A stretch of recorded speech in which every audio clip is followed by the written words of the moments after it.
Hello everyone and welcome to a new edition of Medidas Cautelares. A promise is a promise. Second part, second installment of the interview with the witness who caught the then Minister of Finance, Maria Jesus Montero, with the former president of SEPI, Vicente Fernandez. Living together, sharing a room, sharing everything in a hotel in Cabo de Gata in Almeria at the Las Salinas Hotel. I told you that you were going to really like this interview, and today we're going to see the second part, the second installment. And it's a real scandal because this witness says that while at the hotel, the bodyguards of Maria Jesus Montero identified him and asked for his ID. Let's watch this second video, this second part of the interview. Before that, let me remind you to subscribe to the Medidas Cautelares channel. We've already surpassed 129,000 and we're getting closer to 150,000. And now, as I was saying, here's the second part of this interview. Exclusive with the witness who reported to the civil guard that he caught Montero red-handed with the former president of SEPI, Vicente Fernandez. Roll the video. I can't testify before whoever the princess was. It was Maria Jesus Montero and Vicente Fernandez, the pair who stayed in that room at the time. And did Maria Jesus Montero stand out a lot? He didn't, but she did a lot. I think she just can't help herself. So the way she is, she gives stump speeches or mini speeches anywhere someone stops her or greets her, whether it's at the hotel entrance, on the boardwalk, on the beach next to it, or even in the hotel's common areas. And how did the hotel staff treat the minister? Well? Normally. I understand it was normal.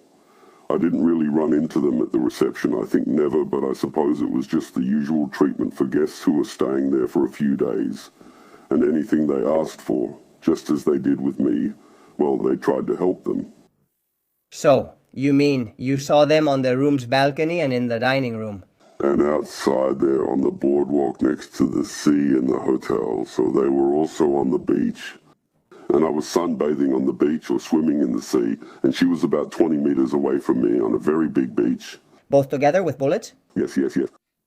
The two of them together there, spending the afternoon, sometime swimming, sometime in the sun, sometime doing whatever.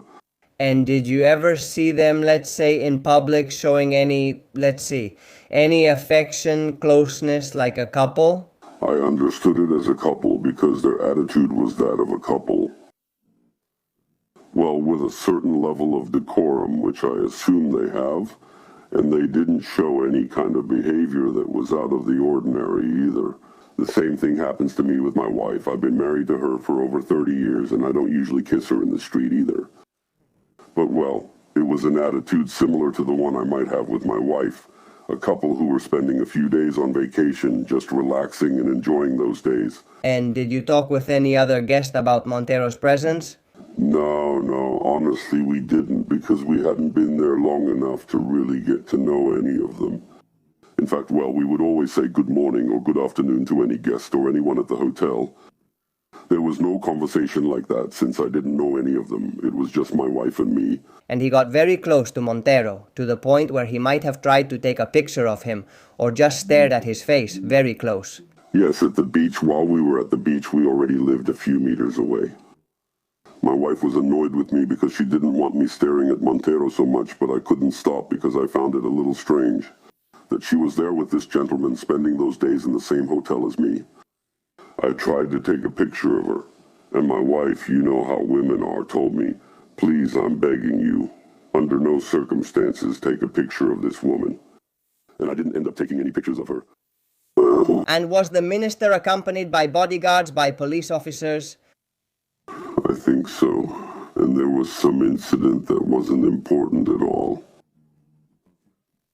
I think there was, I don't know if it was always permanent or just at certain times, but I understand there was some kind of plainclothes security there, or maybe they weren't uniformed police officers. But I did get the feeling that there was security. Gainsin. It's not important, I can't help. It's not that important. Security comes from the little dog we all have. And I would obviously take him out for a walk when my wife was getting dressed or resting a bit outside. I took a walk on the beach, and at one point, a little away from the hotel, two young men stopped me, identified themselves without any trouble. It wasn't a big deal, and, well, I identified myself and asked them why. because they told me they didn't have to tell me why they were asking for my ID. And that's it. I showed them my ID and that was it. And did you see those two people in the company of Maria Jesus Montero at any point? No, I didn't see them. That's why I'm telling you it could be, That it could be a coincidence. coincidences happen. That's all I can assure you. But you also can't rule out Maria Jesus Montero's security detail. Everything kind of lines up, but I can't assure you of anything. At that moment, Maria Jesus Montero is nearby when you... I was on the ground with my dog taking a walk on the beach a few meters from the hotel. You never noticed that she felt uncomfortable even though you kept looking at her and so on, and beyond that. I think so, I did, and I think my wife also noticed that this lady felt uncomfortable with my posture, my attitude, my gaze. I think so. It's just a perception. I never really knew for sure, but yes, I think not. She wasn't very comfortable when I was either at the hotel, on the boardwalk, or at the beach with those, all very little ones. And if you're not seen in one place, you're seen in another. And if it's true that I started looking at her and I looked at her, probably a bit unpleasant, of course. And without going into more detail, just to confirm, you have already informed the civil guard about these events in some way or another. Well, I also had two friends in the armed forces and some of them mentioned it, and well, yes.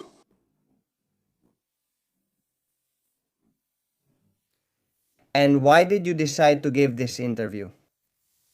Well, because I think we're living in a time, I'm already someone who's lived a long life. I've lived through many good times, very good, or just okay, but I've never lived through a time like this. And what is being revealed today in the national press and in the state apparatus, and especially in the government and all its schemes and influences, I think that if we can do something to prevent this from happening again in Spain, and to make what we have right now end as soon as possible, I think it's almost a moral obligation, I'm telling you honestly. And whoever doesn't do it, I think either doesn't care about the future of Spain, or doesn't care about the future of their grandchildren, or just doesn't care at all, because things are going well for them, so as long as they're comfortable, they don't care what happens to others. I think he lies a lot. I think this specific case that I experienced is just another lie. And if someone lies without a reason, it's because they're hiding something. I have no doubt about that. And I think it's true that any criminal, when they're caught, denies everything. That's also true. It's almost their personal duty to defend themselves by denying everything. But man, what's the need to say you haven't known this guy since 2000, that you know nothing about him, when you've been staying at the same hotel as him for, I don't know how many days, one summer? Don't say you don't know him or have no connection, because you do, and if you hide it, you're hiding something, and something is going on there. That's my only motivation. I hope her relationships go well and that she's happy with all the relationships she's had and has. But don't let it get to the point where you can't deny it, especially when it's a small but public place. She shouldn't lie to the Spanish people. She shouldn't lie to the Spanish people. Well, thank you very much for the interview. It's absolutely outrageous and a real scandal, but that's what Medidas Cautelares and Libertad Digital are for, to report these facts that other channels and other media don't talk about. But here at Medidas Cautelares, of course, you have all the information and any updates regarding these investigations, the SEPI scheme or any corruption scheme. You'll have it here on Medidas Cautelares, this edition of Medidas Cautelares. I hope you enjoyed this second installment of the video. Leave me your opinions, you know they're very important to me. I really love reading your comments, honestly. Thank you so much for your messages of support and encouragement, which keep coming in every day, and for taking a few seconds out of your day to leave a comment.